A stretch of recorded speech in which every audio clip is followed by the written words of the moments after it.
atlet banyak. Hanya yang berprestasi gitu. Ya kalau lihat terakhir PON ya baru 1 emas kita ya. 3 perunggu. Nah ini kan ada potensi 3 perunggu ini harusnya bisa ke perak atau emas ya. Nah itu yang harus kita bina. Bagaimana membinanya? Kita akan mendatangkan pelatih terbaik di Indonesia ini. Tidak menetap di sini, tidak perlu. Pelatih itu cukup 1 minggu, 2 minggu, atau 1 bulan melatih kan bersama atlet yang punya bakat, potensi, berprestasi. Nah itu yang akan kita lakukan. Dalam waktu dekat ini ada nggak kejuaraan yang akan diselenggarakan oleh IFSI? Ya ini kita nunggu dulu terbentuknya pengurusan, dilatih, kemudian kita akan mengadakan. Seperti saya sampaikan, kita juga harus melakukan itu kejuaraan. Kalau perlu tryout, kita Lampung, prinsip apa, ya kejuaraan persahabatan, gitu kan bisa kita buat seperti itu. Antar kabupaten kota ini bisa kita buat apa namanya sirkuit seperti bulu tangkis, ada sirkuit bulu tangkis pindah-pindah. Ini kan bisa juga. Oh kita ayo ke Linggau, ya sebagai tuan rumah kita ada kejuaraan di situ wilayah Batu Raja, wilayah Hukum misalnya. Kalau Muara ini Matulahat, gitu. Pagarala. Ya itu seperti itu kira-kira. Kita bentuk lembaga pengurusan. Untuk program jangka panjang ataupun jangka pendek dari IFSI dari pengurusan baru ini apa Pak? Jadi pagi mulai, kemudian dibuka langsung oleh Sekretaris Jenderal PB IFSI.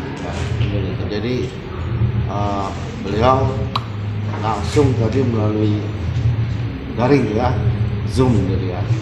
Alhamdulillah juga waktu saya terpilih penyerahan Pataka dilakukan oleh Sekjen PB IFSI. Saya kira sudah tidak ada kendala lagi sehingga tugas kami selanjutnya membentuk kepengurusan ini. Nah kemudian apa setelah itu? Kita akan melakukan konsolidasi kepengurusan di kabupaten kota, IFSI kabupaten kota. Kita harus segarkan lagi. Nah, silakan nanti mereka yang lebih tahu siapa yang paling pantas, gitu kan? Apakah masih yang lama, yang baru, gitu. Tapi harus ada. Itu saya kira sudah menurut aturan anggaran dasar PB IFSI sudah musyawarah besar, kemudian musyawarah provinsi, dilanjutkan musyawarah kabupaten kota. Nah, kemudian apa yang saya sampaikan tadi, visi ke depan tentu setelah terbentuknya itu kita akan melaksanakan rakerda dan rakerda menentukan program-program apa yang harus kita lakukan ke IFSI Sumatera Selatan. Saya menyampaikan tadi, yang jelas kita ingin prestasi atlet pencak silat Sumatera Selatan ini menjadi semakin lebih baik.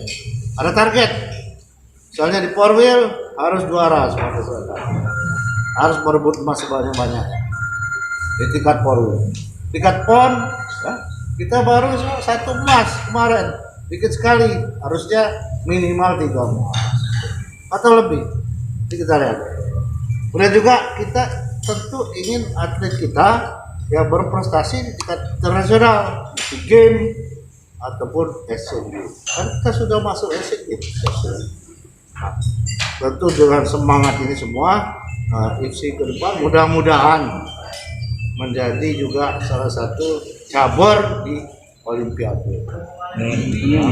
Ya, jadi itu visi ke depan semua. Saya kira se-Indonesia ini road to Olympic.